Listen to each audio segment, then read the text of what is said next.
Very good. So let's do the projecting. Very good. Thank you. So the topic for this evening is fate, free will, and karma. And the inspiration for that is when I was on the East Coast not so long ago, at the end of a home program, somebody who's a medical doctor asked a question. They said they have a relative who's an astrologer, like really into it kind of as astrologer. So their astrologer was curious, relative, astrologer, let me do your chart. They did their chart and said, oh, this and that and the other thing.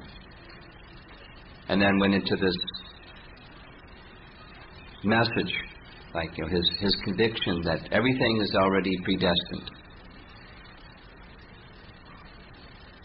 And this MD becoming kind of like, becoming a devotee, that I didn't feel so comfortable with all. I mean, they're my relative, and I'll respect my relative, but is it true? Everything is just predestined?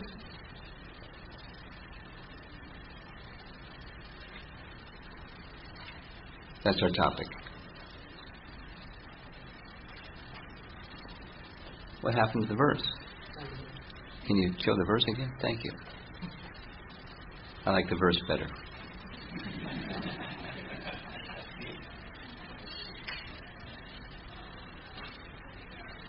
So, there's a role for each of those. Destiny, fate, and free will. It sounds like it's either one or the other, but how can it be both, right? If you have free will, then there's free will, and if there's destiny, and how can you have both? Here's Prabhupada's answer. It's too simple, but I'll say it anyways. But everything is there in the little phrase. If you know that it's going to rain, you may carry an umbrella. So there's the class. Any questions? There are certain things that are destined. It's daytime, the sun is setting, it is going to be night. Supposing you don't like it's going to be night. Too bad, it's going to be night. It's destined. And then, don't worry, it's going to be morning again after some time. I don't know what the weather change was like, but I was in Texas, and one day it was 91, the next day it was 40. And the next place I was going was snowing the same day. Anyway, so radical changes in weather. What are you going to do when the weather is this and then it's that? Blame the weatherman. What kind of weather are you sending us, Mr. Weatherman? There are forces acting on our life that are outside of our control. Destiny. Or we'll look at, there are different ways of reading. Influences like astrology is based on the position of the stars. You can say such and such is going to influence you. And that's destiny. Now what about free will? Okay, something is going to act on my life. Now I have but I still have freedom to choose how I'm going to respond. Like, if you know it's going to rain, you might carry an umbrella. You might not also. You might stay indoors. You might go outdoors. You might do so many things. You have freedom within that which is beyond your control. You have the freedom of choice. You have the freedom of how you respond. come back to that message, just go over here for a moment. One of the presentations that I was asked to make long ago, and then have kind of modified it over time, is stress management. The first time I was asked to do it, to make a presentation on stress management, was they were just at the University of Minnesota. They were opening up a huge, new, very expensive building in business school.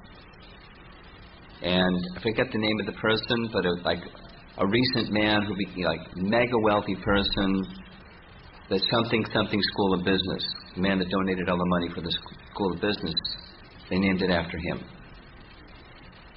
And I was very surprised. Besides the new building, kind of like, okay, it's just like the ribbon cutting only happened a little while ago. The place was packed. It was huge. The hall as big as this, and there was as many people there for this presentation on stress management. I figured, boy, the business school, they must be stressed out. They're really interested. It was a 2-day program. So one of the things in this stress management presentation is a little description of Viktor Frankl, because, you know, they don't know Hare Krishna, but they may know some other things. So Viktor Frankl is one of the things that some people know, and maybe devotees don't know. A couple of people are nodding. Viktor Frankl.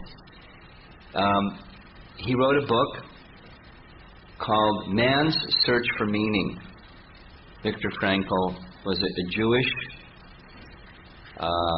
psychiatrist who was in a Nazi concentration camp.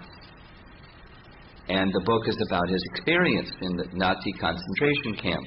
But like, it's not so much the detail of, oh, how horrible it was. More it was his internal reflection on how to address a very horrible circumstance. And the book is very popular. It was reprinted something like 19 times. Each time the printing get bigger, and it was so popular, they printed it again and printed it again. And one of the things that's nice about it, it's very small. Very skinny book. But it's also very thought-provoking. And I'll do my best to paraphrase some of the quotes that directly relates to this. You know, he says, in a world that there are forces acting on us that are simply outside of our control, it's called, you know, fate, or providential events that are just intended to happen. There's nothing you can do about it. Like, you know, Dasarath remembering as he's about to die what he did when he was a young man that caused the curse of that old Brahmin couple when he had killed their son with his arrow at night. Because of that curse, he was now in this situation. It's beyond his control. But that which is beyond our control has something to do with the big picture that's what's behind us. The big picture of what's behind us. I'll go to Mahabharata for a moment and come back to Viktor Frankl. In Mahabharata, just before the Yaksha Prashna section in Mahabharata, where the Yaksha comes out of the lake and asks questions of Yudhisthira. You're familiar with that section. So just before that, Nakula is asking a question of Maharaj Yudhisthira. And the question is, why are we put into so much difficulty? And he cites the difficulties, and then he calls to memory, you know, the good things that they've done. So we've done all these good things and good things and good things and good things. We're good people, we're virtuous, we follow Dharma. And there's all this misfortune. Why? So you've heard that question before, right? I can tell you as a sannyasi, it's probably in the top 5 of the hit parade of questions of, you know, why does this Sometimes it's an individual, more often it's another person they know. This person is such a good person, why these bad things happen to this good person? Why did misfortune come to a good person? But it's a classic question. Why do bad things happen to good people? There's a book written about it. One Jewish author, I forget his name. Huh? Yes. Harold Kirshner. Kirshner?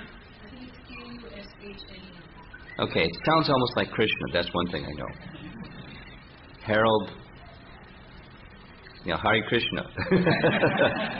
Hare Krishna. Harold Kirshner or something like that. Anyway, why do bad things happen to good people? I didn't read the book, but somebody said his basic premise is he made a mistake.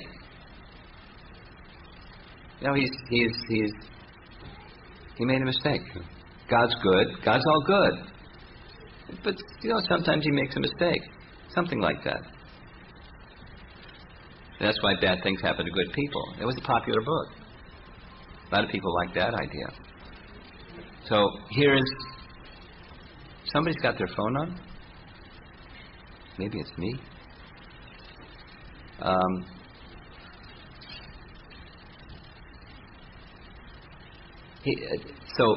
He's in a concentration camp. And he survived.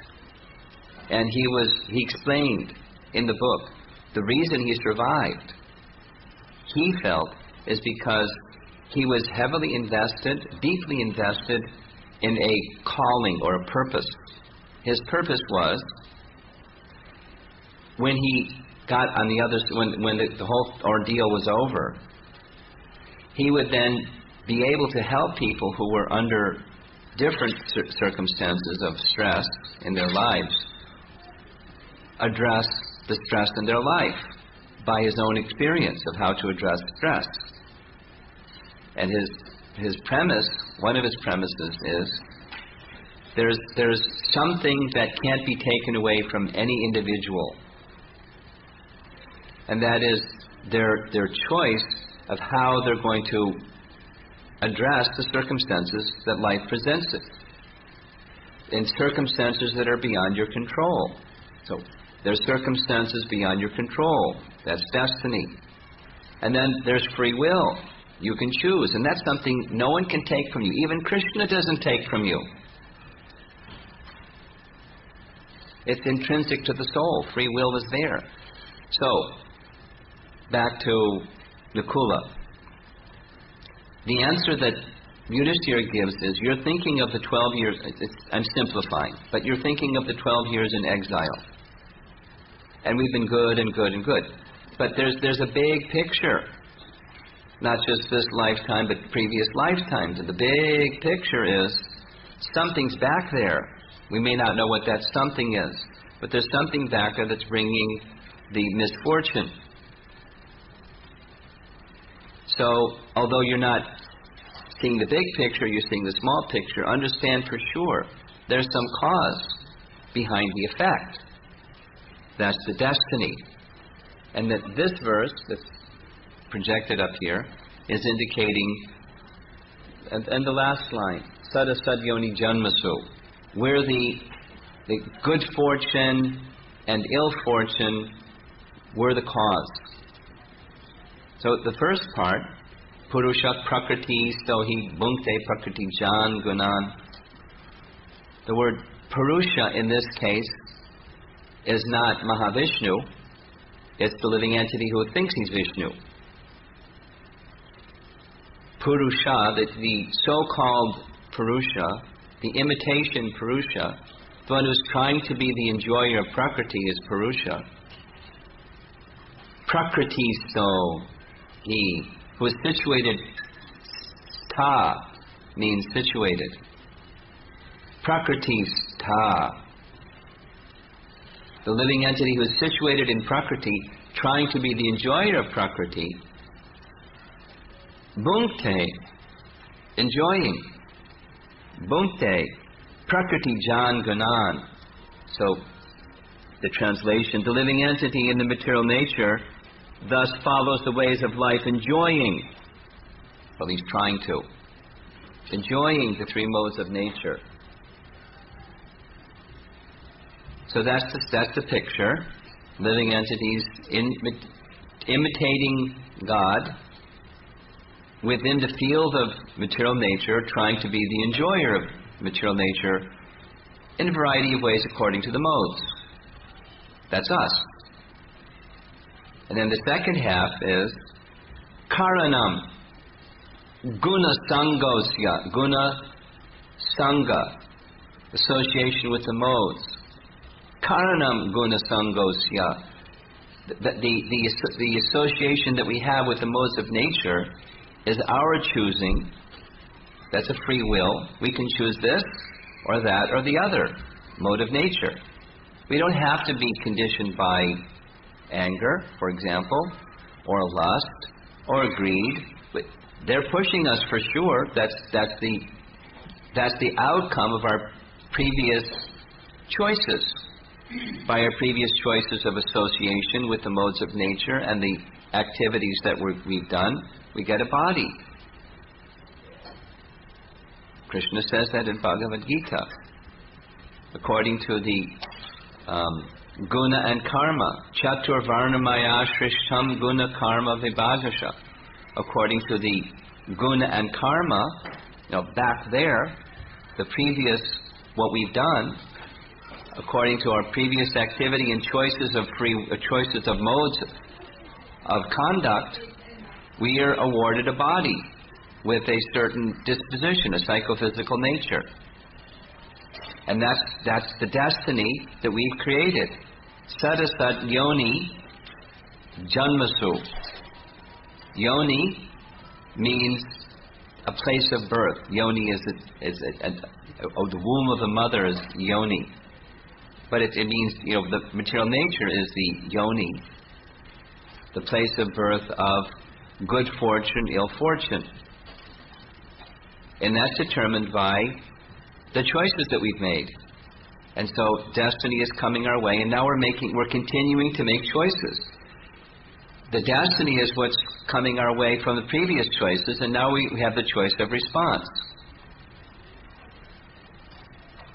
Like, let's just take my own life, for example. And this is what I said to the doctor. Do you think that I'm a devotee because it was just destined that I was going to be a devotee? Ask the astrologer. Have an astrologer. Have your relative do a chart. Oh yeah, he's going to be a devotee. That's not what the chart's going to say. The chart's going to say what's the astrological influences upon this living entity, and thus he got a body. Born at this place at that time, and I'm passing through this period, and these influences, and then something else and something else. That's what it's going to tell you. Those influences are going to be there. Just like it's going to be night, and then it's going to be morning. And the summer is coming, and so forth. There are influences that are acting on us that are beyond our control, collectively and individually. Now we have so there's a free will to choose.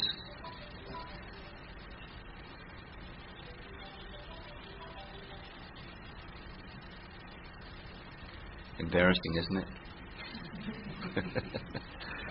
There's free will to choose how we're going to respond to the fruit of our previous actions and association with the modes of nature. We have the free will to choose how we respond. And that's what Viktor Frankl says. Some people think, if I could just get rid of this problem, then I could be happy. They think of stress management as getting rid of the cause of the stress. And his book says, no. Some people think that way, but that's not correct. The stress management, or even literally stress-free situation, is where your shelter is.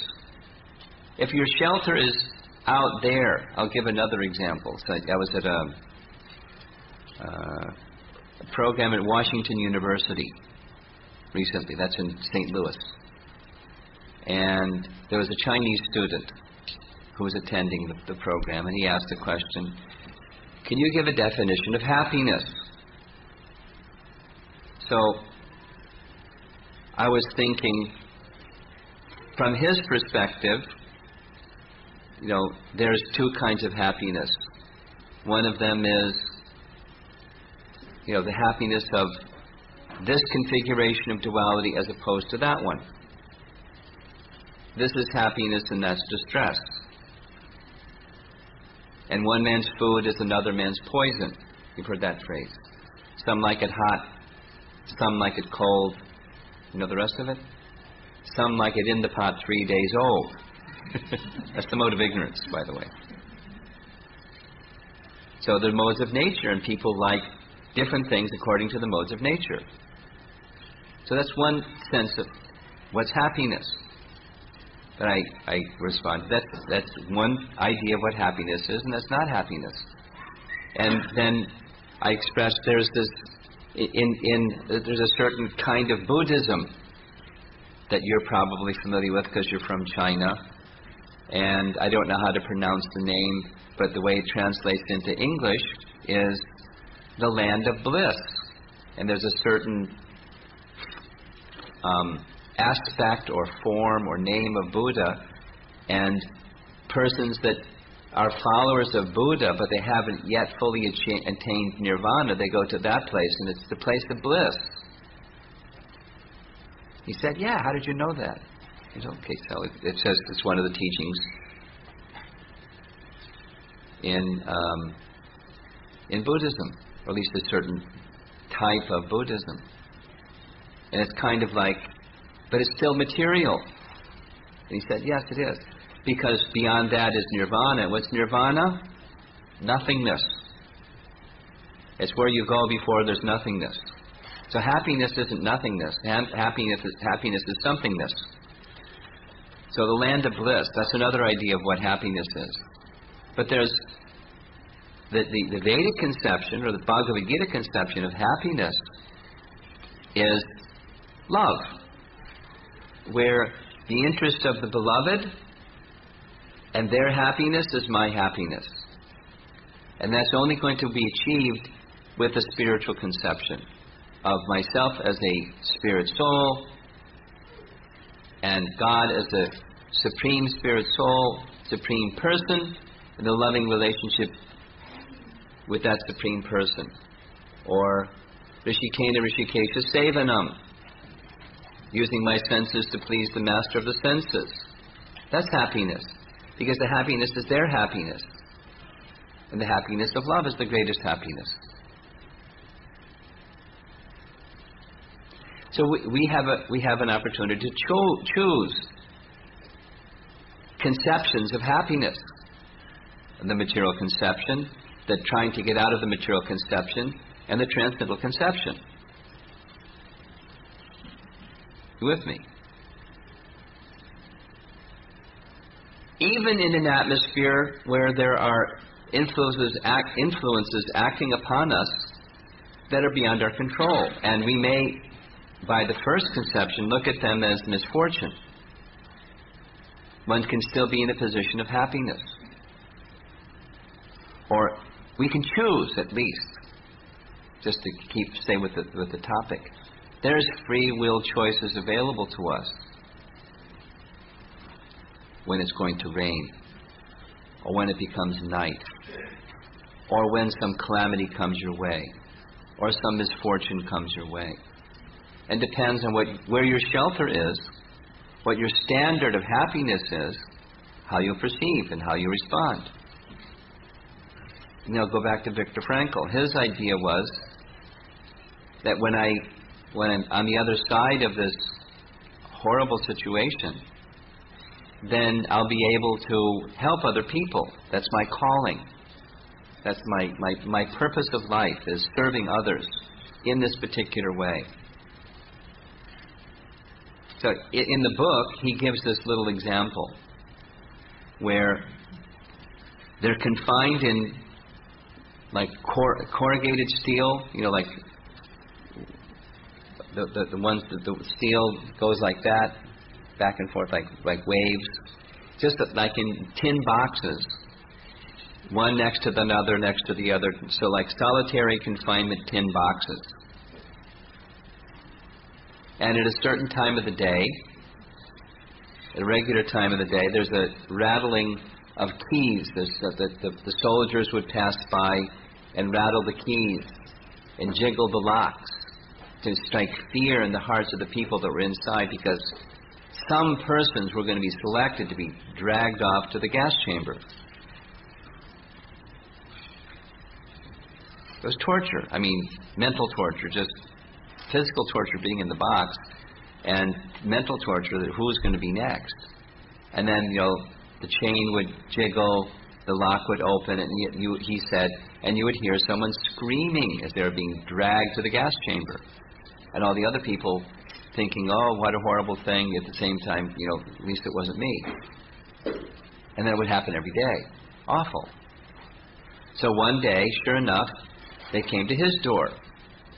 And he describes, I was thinking, I have this mission, I have this greater purpose. So he said, my heart was not struck with fear as I thought it would be when my day came. And sure enough, God gave some protection. What happened was, off in the distance there was some noise and some other soldiers were raising their voices, so he just left him standing in the middle of the field and went to find out whatever the problem was, and by the time it was solved, he came back, it was too late. The gas chamber program was over for the day, so he took him back to his little room and locked up the key. That was it. So he survived. His sense of why he survived was he had a greater purpose. I mean, God's intervention, obviously. But why God's intervention? Because he had a greater purpose. And he didn't succumb to this panic state, the fear of death. Somehow, God will protect me. So it didn't happen. So his advice is, it's not that by all means that the stressful circumstances have to be mitigated or removed. Rather, what's needed is this one thing. The thing that can't be taken from you, the freedom to choose your own way, the freedom to serve a higher purpose of life. So he had his higher purpose of life, and we have ours. It's personalized, so the generic way of describing is our purpose is to awaken our loving relationship with Krishna. And the form of that is particular. Somebody does it, decorating and dressing the deity, somebody else in kirtan, someone else in building the temple, someone else in something else and something else, or maybe a combination of things. And that's our expression of our wish to offer something to Krishna in love.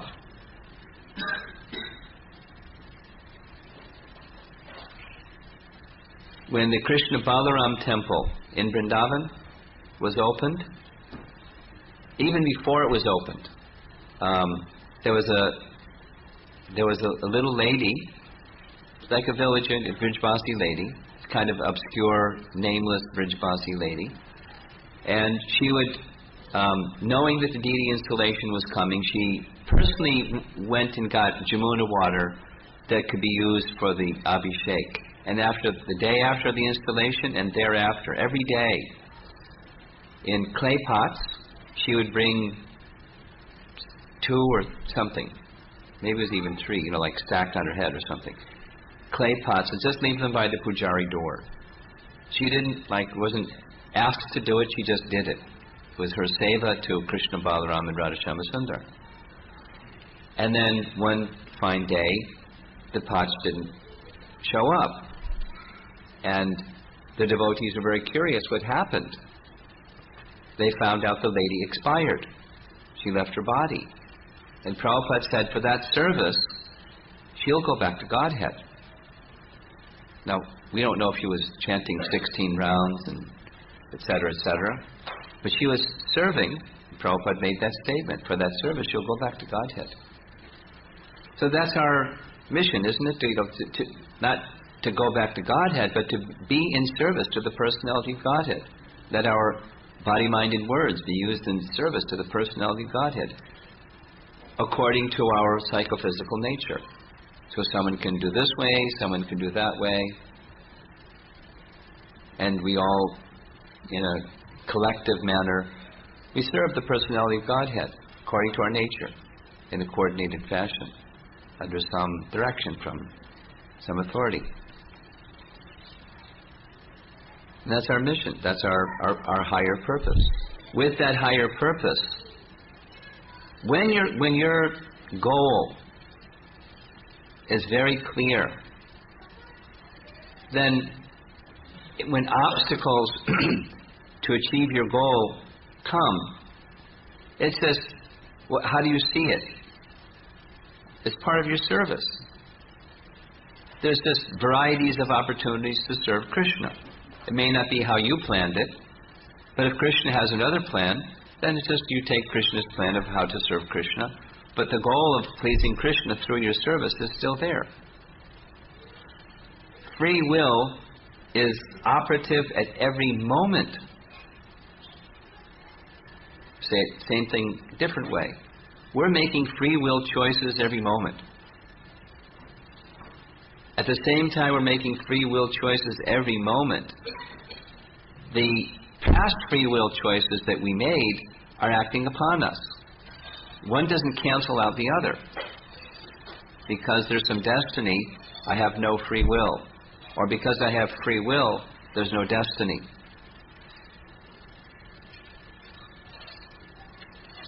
It's not destined that I became a Hare Krishna devotee. It was the mercy of Srila Prabhupada. And I happened to say yes instead of no. That was, very fortunate. But had he not come, that wasn't destiny. It was his compassion, his causeless mercy. He did what he did. And some other people didn't do, although they received the same instruction. So because he did what he did, my life changed.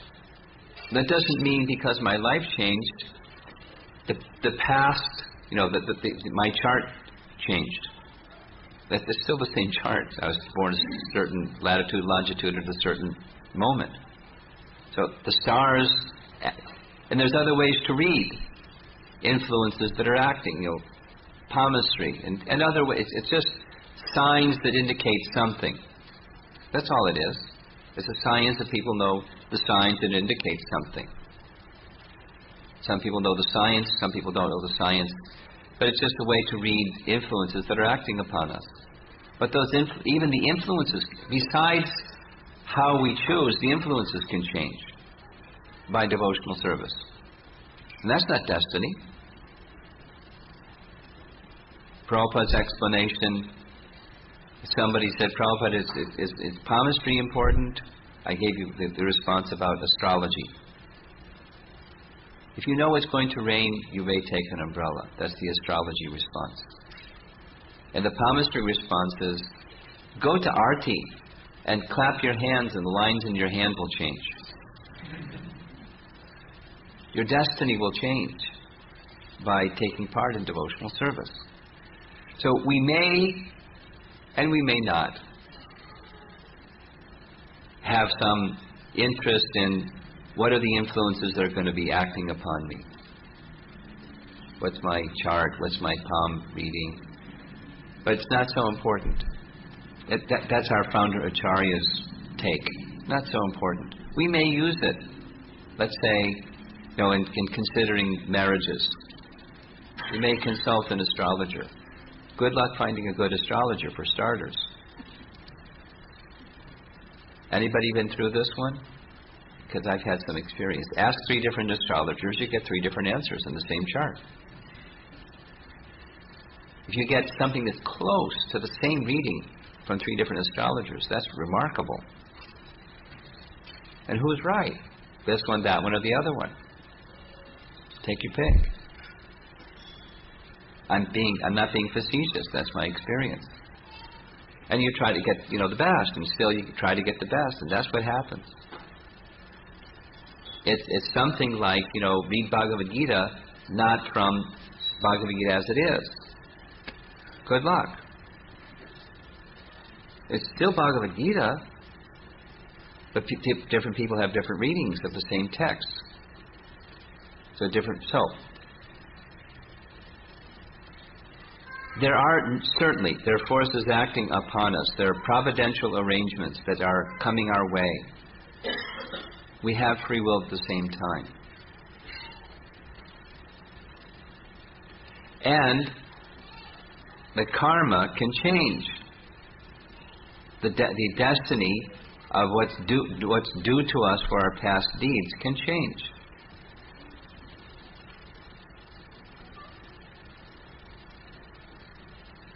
While still certain influences may continue to act upon us. So here's the second half of the verse. I'll read the translation. Can you put it up again, please? The living entity in the material nature thus follows the ways of life, enjoying the three modes of nature. This is due to his association with that material nature. Thus, he meets with good and evil amongst various species. In the purport, 2 paragraphs. The first paragraph says, you get the body of a bug, you behave like a bug. You get the body of a dog, you wag tail and chew bones. You get the body of a demigod and you sit on a big throne. And, even you can put a dog on a throne, but you put a bone in front of the throne, it'll jump off the throne and start gnawing on the bone because he's a dog. That's Prabhupada's example. So, once you get the body, you're going to behave different ways according to the psychophysical nature corresponding to that body, which is determined by our past association with the modes of nature. Then the second part of the purport is he's saying we create our own destiny, essentially. Sad asad, good and bad. How is he translated it here? Good fortune, ill fortune. We create that. So we can't blame somebody else. That's the point. We can't blame somebody else for misfortune. That's Yudhishthira's response to Nakula.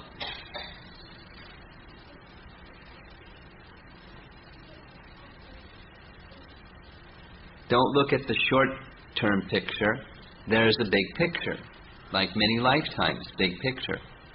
And there's something back there that's bringing the good fortune, ill fortune, just in terms of circumstances. But then there's transcendental good fortune. Jigyasu Shreya Uttama Shabde Pareti Nishtatam Brahmani Upashamashrayam, in the language of Bhagavatam. The advice of the Bhagavatam is one should be not only inquisitive, one should be inquisitive into Shreya Uttama, your ultimate good.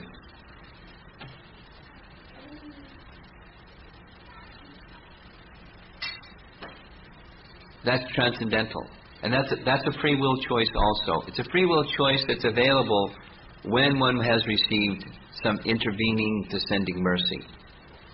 So a Vaishnava has contacted each one of us and extended Vaishnava compassion.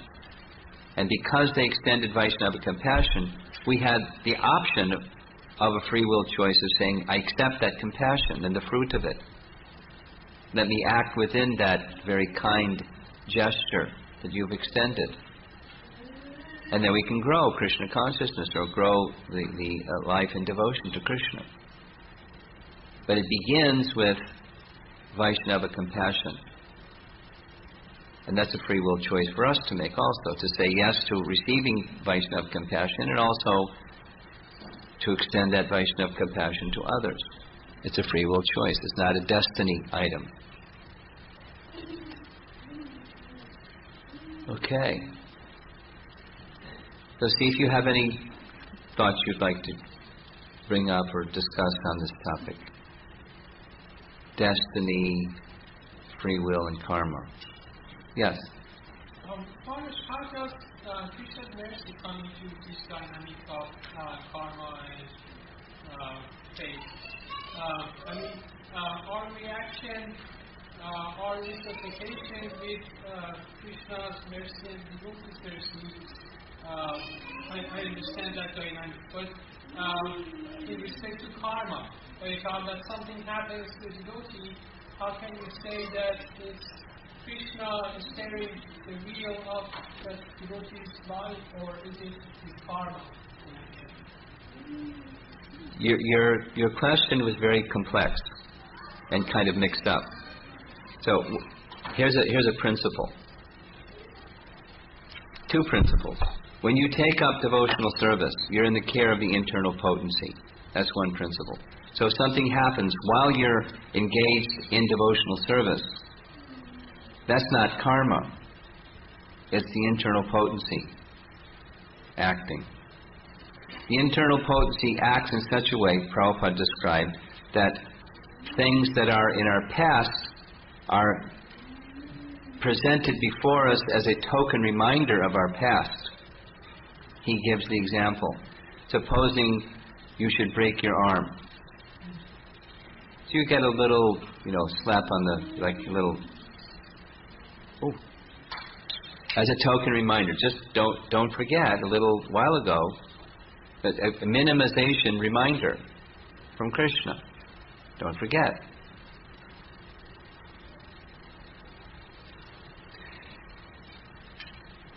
So, language that devotees use may be what you described. It's your karma. But that's not correct. Although the language may be like that, it's not correct. That's for someone who is unflinchingly engaged in devotional service. Second point. Practically speaking, devotional service or submission unto Krishna is intermittent. Yes? Practically speaking. Submission, relaxing. Oh, now I'm feeling miserable again, so now I'll surrender to Krishna again for a little while. And I'm feeling, my distress is mitigated, so now I relax a little bit. Vacation from devotional service. So it's intermittent. And Prabhupada explained that one also. Mam choyo vyabhicharena bhakti yogena sevate sagunan samatitya brahmavoyaya kalpate. And it's intermittent. Like anishtata bhakti. You're familiar with that phrase. Unsteady devotion. Sometimes, sometimes not. Sometimes, sometimes not. Unsteady. Until one becomes steady, one is unsteady. And so, I may be engaged in devotional service. And I chant Hare Krishna, and I offer everything to Krishna, and take only Krishna Prasadam. And then take a break and go do something stupid. Then come back and chant Hare Krishna. So when I'm doing something stupid, that's not, Krishna's mercy. One devotee was describing something to Prabhupada. There was this tragic, some very dumb thing was done, and then some misfortune came from that dumb thing. And the devotee said to Prabhupada, Krishna's mercy. And Prabhupada checked him and said, don't blame your stupidity on Krishna. That's not the internal potency, that's stupidity. And then there's reaction for the stupidity. So we can, in that unsteady state, we can move back and forth. Proportionate to. So it's not black and white. There's shades of white and shades of black and shades of gray. But there's principles that are involved. When there's unbroken submission to Krishna, the misfortune that came to the Pandavas, for example, was not misfortune. That's the transcendental way of perceiving. Because that passage from Mahabharata where Yudhishthira is speaking to Nakula, it's not a transcendental explanation. It's a cause and effect explanation. But the transcendental explanation of their misfortune was so that they would become more dependent upon Krishna. And as they became more dependent upon Krishna, Krishna's kindness was to make them more dependent on Him. They who already had love for Him were put into a position where they become even more dependent upon Him. And then Krishna would come to the rescue and save the day. Even in His pastimes in Vrindavan, those kinds of things. Misfortune, a forest fire, not because, they had some bad karma in their past. It's just Krishna was creating a situation where they would become more dependent upon Him. And then He removed the obstacle or the difficulty.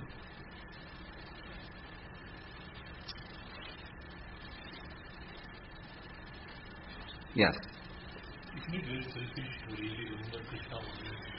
Is it selfish to always remember Krishna? Yeah. His question is it or is it not selfish to only remember Krishna when you're in distress? What happens when you're having a good time? Not you, but why not remember Krishna then? Because we're having a good time, that's why. Yeah. Yeah.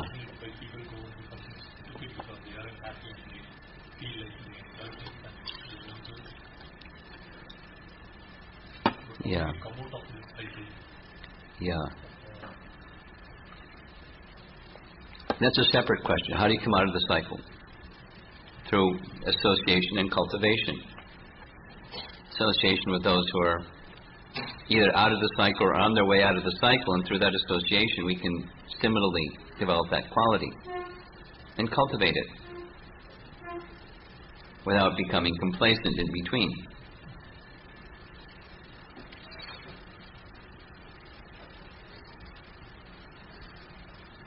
But it's not just, I use the word stupid because it's like strong and stark and but you can say it's softer, but it's still stupid. Here's the softer. Prabhupada speaking. He writes in Nectar of Devotion, there's a tendency for the mind to accept and reject. Sankalpa vikalpa, accept and reject. So it's very common that someone plans happiness. And so in order to get happiness, I have to have money. To get money, I have to have a means to get the money, a good job. To get the means to have a good job, I need to have an education. To have an education, I have to work hard. For a lot of years, I have to work hard to get a good education, to get a good job, to get some money. And then, so now I'm working at my job, and I'm thinking, while I'm at the job, happiness is going to happen after I go on my vacation.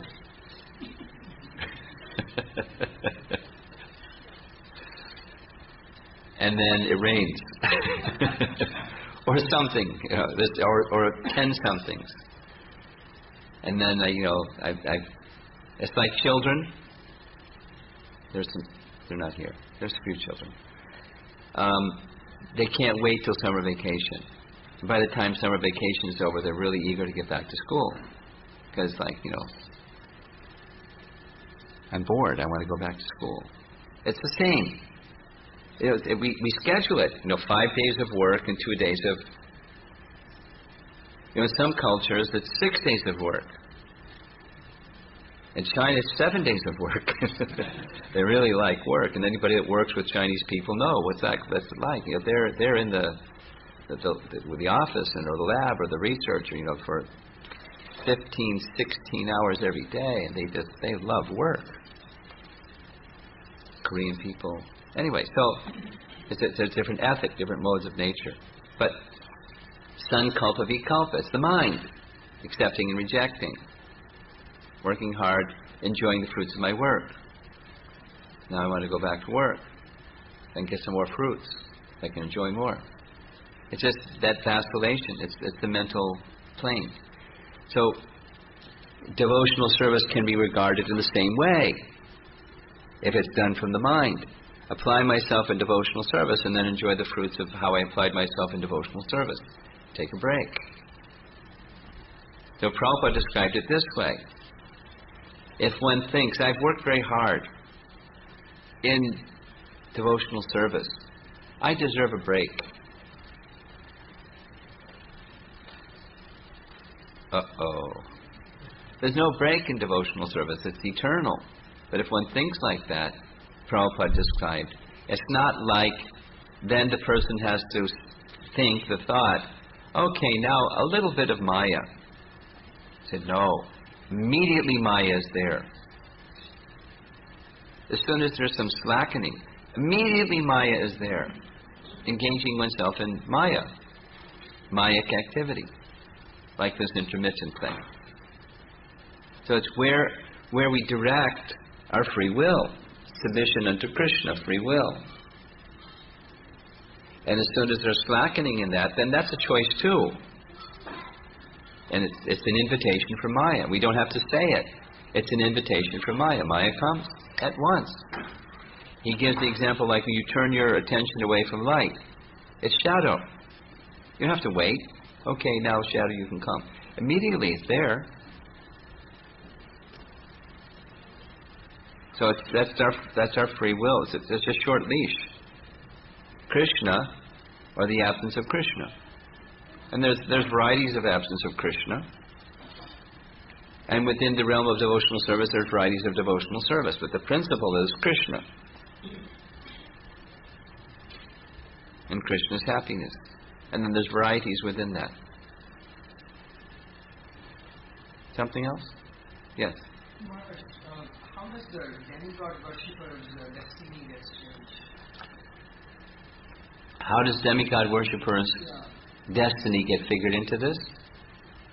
If somebody is not believing of Krishna, they also have a free will. Of course, that's what they are expecting. This is chapter 17, Bhagavad Gita, Divisions of Faith. According to how they repose their faith, they get the reward. So, Yanti Deva Vrata Devan, those who worship the demigods, they go to the planets of the demigods. That's a mode of goodness. It's not a transcendental. It's a mode of goodness position, according to Bhagavad Gita. And they get that mode of goodness destiny.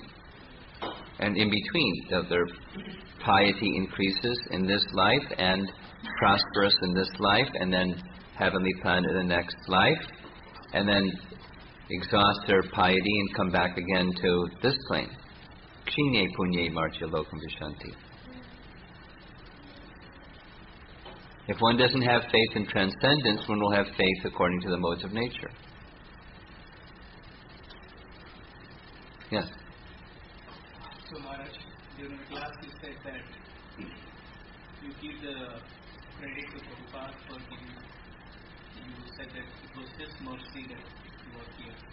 But when you see Lord Krishna says, based on your spiritual trajectory, if you are not successful in this life, in the next life, you will start from where you left, and still you will have a choice to choose the path or not to choose the path. So from that angle, if you choose, if you think, okay, I was at some point in previous life and now I have a choice in this life to choose, so I choose this path. So why would we give the credit to someone else when we have chosen this path? Why not? I don't see what you said as a why not. There's an instrument of Krishna's will. And that person who's the bearer or the instrument of Krishna's will is an agent of mercy.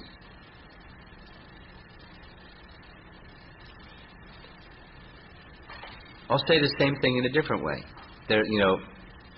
His divine grace A.C. Bhaktivedanta Swami Prabhupada. So, in that his divine grace, does it refer to Krishna's divine grace, or does it refer to Prabhupada's divine grace?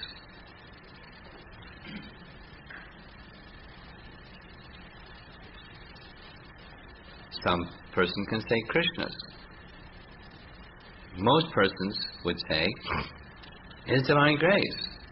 That's the way that we address Prabhupada. His divine grace.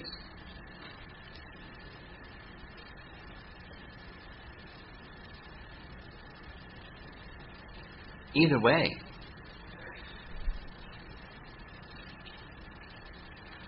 but there's something inside that, say, Bhaktisiddhanta or Krishna or Lord Chaitanya willed, and someone accepted the position of being the bearer of that will. A great sacrifice, great risk, great tribulation, etc. So there's a free will choice involved in being the instrument of Krishna's mercy, His divine grace.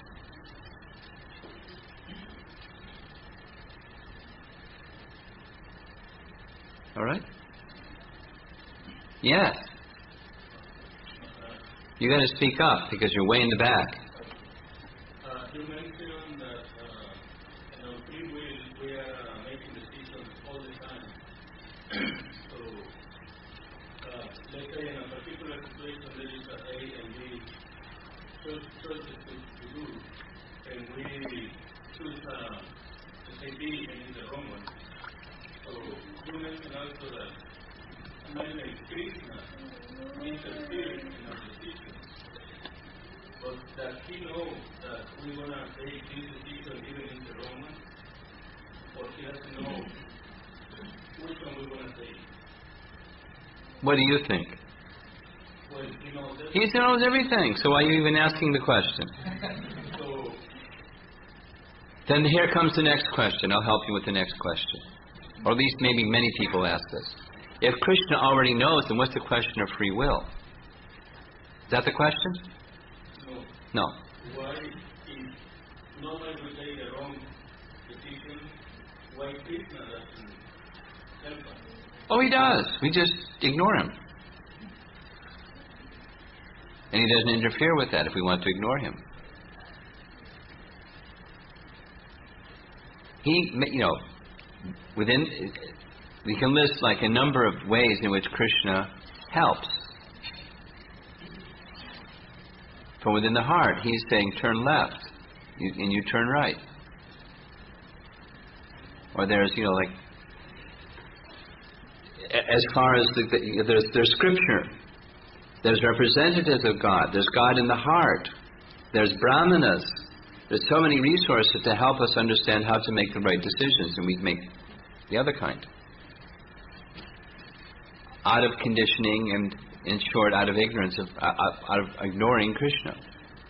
He helps, and we've got our attention elsewhere.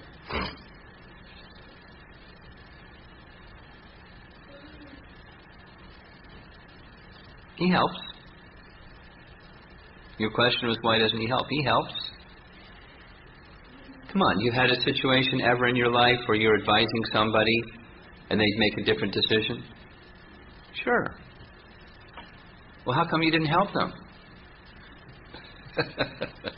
Krishna helps in many ways. And we have free will. We can choose to say no to Krishna and yes to something else. For those who wish, in principle, I may not know A or B, but one thing I know is I want to please Krishna.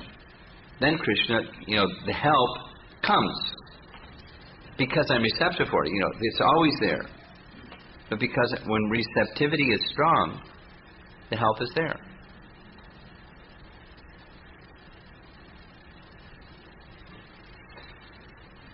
Anything on the ladies' side?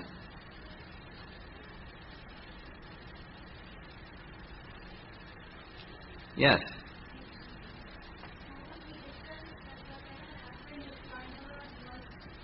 I'm hearing. Just speak up. Whatever happened with Pandavas was because of their evil. Then we also say, I have heard this, that whatever happened with Pandavas is part of the script for Krishna's pastime. Yes. So how do we correlate? Easy. I explained it. I'll do it again. One of the primary themes of Mahabharata, I'll just put it this way. Mahabharata is on one level and Srimad Bhagavatam is transcendental. Yes? So Mahabharata is teaching Dharma, or the struggle between good and evil. Act on the side of virtue, you'll be protected by Krishna, by the Dharma Rakshata Rakshataha. So that's the teaching. Struggle of good and evil. And always be good, stay with virtue, speak the truth, abide by truth, abide by the quality of goodness, and you'll be protected. Even it may look like there's danger that you're facing because you stayed by the side of virtue. But you stay by the side of virtue and you'll win. Not, I mean, you'll be, the mercy will come to you. Be ethical. And that's where Bhagavad Gita begins. Discussion of what's ethical. And then all of a sudden the discussion is going into transcendental. So Krishna's pastimes are transcendental. And so what I said a little earlier was the transcendental perspective is Krishna was putting the Pandavas in difficulty so that they would become more dependent upon him. Krishna! And then Krishna came. That's transcendental. It's a leela to increase the intensity of love. And then Krishna comes.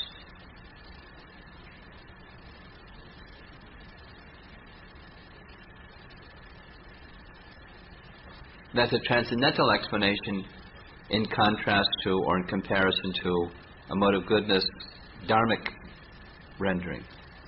So, let's take, from a transcendental perspective, what's the wrong from the, like taking Maharaj Yudhishthira, what's in the big picture, what wrong can eternal associates of the personality of Godhead do? It's not. He's explaining it in the context of there's reactions for wrongs. And we may not know what the cause is, what the wrong was, but we should know when some misfortune comes, it's because of some wrong that we've done. So abide by virtue. That's the message. Then the transcendental one is you abide by, you become a lover of Krishna, and Krishna will always protect you. Sarva dharmam parityaja mamekam sharanam brajaham tam sarva papebhyo. And that's like Dasarath. So he did something, but he's eternal, not just temporal. He's the eternal father of Ram. In Ayodhya, in the spiritual world, Dasarath is there. So it's teaching us a lesson. That even for us, become situated in devotional service, and reactions from past deeds are taken away. So what to speak of Dasarath? It's a leela. But within the leela, a certain lesson is being given for worldly conduct.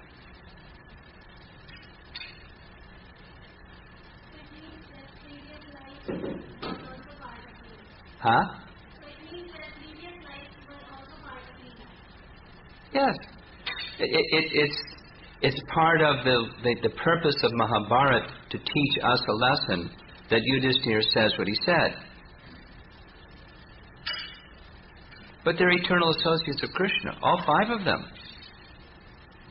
Wherever there's Bhoma Leela of Krishna, they're there.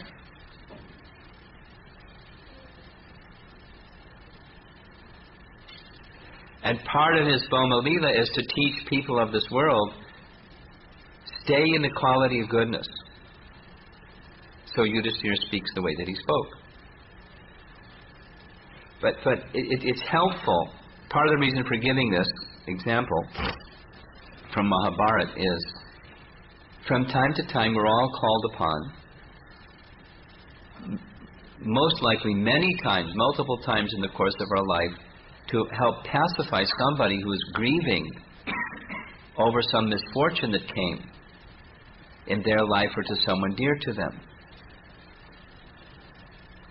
Depends on the circumstance whether you want to refer to that passage of Mahabharata, because what's wanted is to relieve the person of that grief.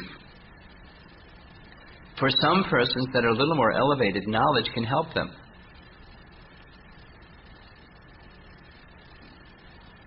Okay? Is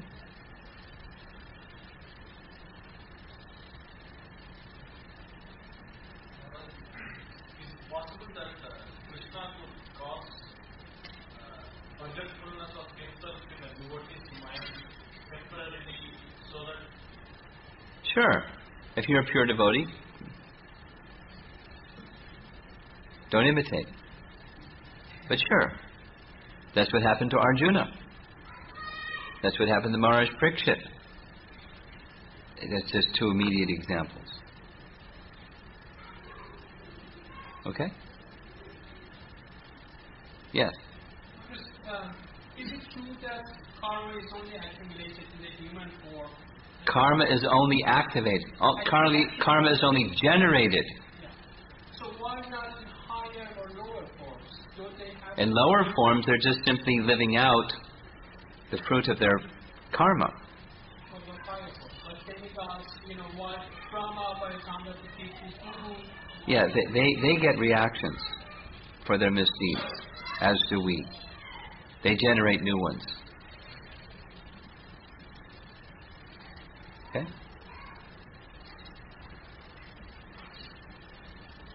Okay, we're done. Thank you very much. Srila Prabhupada ki jai.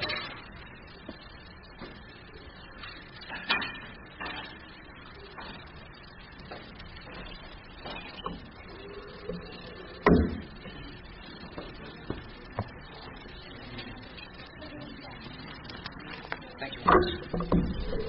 Can you stop this?